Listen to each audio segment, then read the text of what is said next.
Bonsoir, Denis Agré, médecin français, censuré de partout par les médias depuis bientôt 4 ans parce que je parle des conséquences des vaccins, des risques et que ça dérange l'industrie pharmaceutique. Alors je vous refais une petite vidéo pour répondre à cet article du 6 janvier 2025 de l'agence France Presse qui dit attention ces affirmations sur la prétendue dangerosité des vaccins contre les méningocoques. Je n'ai pas dit qu'ils étaient dangereux, j'ai alerté des risques. Donc la sémantique est différente et je ne supporte pas ces espèces de croix rouges absolument ignobles de la part de l'AFP qui font une censure. J'avais écrit censure infernale intolérable. Ma vidéo a sauté à 10 000 vues sur TikTok. Donc mon profil TikTok, si vous voulez voir Denis Agré 2, c'est une petite planche de surf comme ceci. Ça c'était la vidéo initiale qui a été censurée ici, mais bon vous voyez. Ça se voit même pas qu'elle a été censurée, sinon ils mettent... Et là, 85 000 vues, donc ça fait 90 000 vues, et je l'ai reposté là. Vous l'avez aussi ici sur Twitter. Allez voir sur Twitter parce que ça reste plus facilement. Et là, le 28 décembre, ça a été posté par un super compte de l'Élastique, je vous invite à aller le voir, qui republie mes vidéos très volontiers et qui m'aide beaucoup. Là, il y a eu pas loin de 154 000 vues. Voilà, donc c'est pas une gloire, hein, je fais pas ça pour la gloire, c'est pour vous informer de mon analyse de médecin. Alors bien sûr, comme tout article de l'AFP, ce sont des articles achats où tout de suite l'AFP se contente de dire que j'ai été radié de l'ordre des médecins, blablabli, blablabla, et que je suis un vilain dangereux, vilain petit canard. Donc la com officielle actuelle, c'est qu'en 2023, 560 cas d'infection invasive à méningocoque ont été déclarés, soit une augmentation de 72% par rapport à 2022. Donc on vous fait très peur.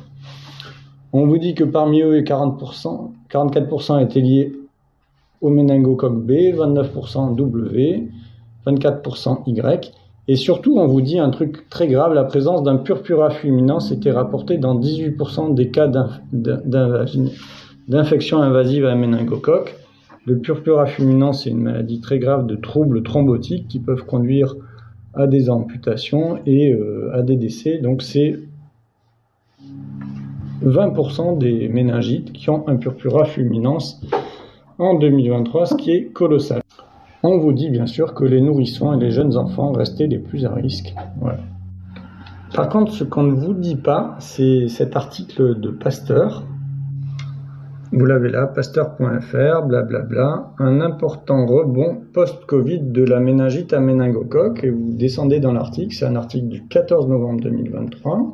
Donc ça, c'est très très intéressant. Lors de l'épidémie de Covid-19, alors on vous fait croire que c'est les gestes barrières, le port du masque et la distanciation physique qui ont eu les conséquences positives sur les infections respiratoires, à croire que le méningocoque est une infection respiratoire, c'est possible que ça se transmette aussi par les postillons. Ce fut le cas pour la méningite à méningocoque, qui a vu son nombre de contaminations chuter de plus de 75% entre 2020 et 2021. Donc là, on a quelque chose d'extrêmement intéressant. Donc là, on vous dit un chiffre qui fait peur, c'est-à-dire qu'entre janvier et septembre 2023, on vous dit qu'il y avait 421 cas de méningite. Par contre, ce chiffre était de 53 cas pour la même période en 2021. Vous vous rendez compte, ça a énormément chuté. Et ce qu'on vous dit, qui est absolument hyper intéressant, c'est que la baisse de la vaccination a chuté de 20% pour la vaccination contre les méningocoques C, lors du premier confinement, par exemple. Donc, ce que j'ai abordé dans la vidéo précédente, c'est que peut-être, on va dire que c'est une hypothèse, plus on vaccine, plus il y a de méningite, et moins on vaccine, moins il y a de méningite. Et là, dans ce que je viens de vous montrer, il y a eu une baisse de 20% de la vaccination pour le méningocoque C, et il y a eu moins de méningite à méningocoque en 2020, en 2021. Vous l'avez également là dans une publication de Santé publique France. Vous voyez les cas de méningite à méningocoque en 2020 et 2021. Elles se sont écroulées. Donc moi, je veux bien que ça soit la distanciation sociale et le port du masque qui ait participé à la baisse des infections à méningocoque, mais peut-être que d'avoir fermé les cabinets de médecine générale, de pédiatrie, de PMI, qu'on a moins vacciné les enfants pour le méningocoque, peut-être que ça a participé à la diminution des infections à méningocoque. Alors moi j'ai envie de dire à tous les médecins pro-vax, hospitaliers, urgentistes qui m'attaquent et qui m'insultent sur les réseaux sociaux, si vous pensez que c'est une maladie si grave que ça, faites-vous tous vacciner contre le méningocoque B et C en tant que soignants, et puis dans 2-3 mois, quand vous serez tous vaccinés avec 2-3 doses, vous irez vacciner les enfants de 0 à 2 ans. Parce qu'a priori, en 2020-2021, les enfants de 0 à 2 ans, ils portaient pas de masque et ils mettaient pas de gel hydroalcoolique.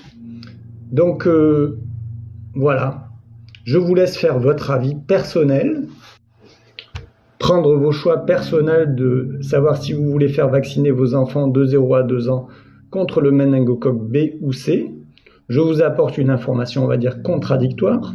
Je reviens juste à la fin sur cet article de Pasteur où on vous dit la population est redevenue naïve en 2020-2021 quand on vous parle de la vaccination qui a chuté de 20%, mais elle a été rendue naïve justement parce qu'on l'a moins vaccinée. Une dernière chose, j'aurais aimé savoir si l'évolution de l'augmentation, de la diminution ou de l'augmentation des méningites est corrélée au volume de vente des vaccins méningocoque B et C. Alors j'avais interrogé le fameux chat GPT il y a quelques mois sur le volume de doses administrées de vaccins Covid chez les moins de 18 ans et on voyait très clairement qu'on était passé de 9 millions de doses en 2019 à peine 7,6 millions ou 7,8 millions de doses administrées pour les vaccins Covid, pour tous les vaccins, pardon, c'est tous les vaccins en 2020-2021. Donc il y a eu une chute des vaccinations en 2020 et en 2021.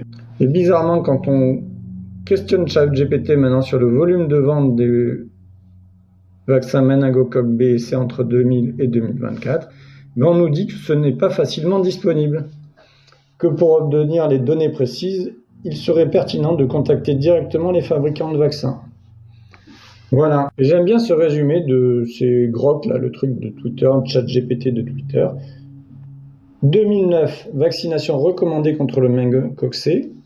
2018, vaccination obligatoire contre le méningocoque C. Avril 2022, vaccination recommandée contre le méningocoque B. Vous voyez, on monte à chaque fois le niveau. Et janvier 2025, vaccination obligatoire contre le méningocoque B, A, C, W, Y pour tous les nourrissons de 0 à 2 ans. Et je vous pose la question, parce qu'ils ont prévu dans les recommandations de vacciner aussi les 15-25 ans. En fait, à force d'avoir des gens qui vont être vaccinés, probablement aussi ils vont excréter, je l'ai dit dans ma vidéo, mais ça ils n'ont aucun argument contre, et peut-être contaminer leur entourage. Voilà, donc je vous laisse avec ces questionnements. Moi, j'ai plus trop de confiance avec nos institutions et l'industrie pharmaceutique qui cachent énormément de choses. Et moi, je m'intéresse pas trop. Moi, ce qui m'intéresse, c'est qu'on puisse vivre dans une société en bonne santé et qu'on n'attende pas à la santé des enfants de manière obligatoire. En plus, en manipulant, en violant le consentement libre et éclairé des gens et des parents, en l'occurrence.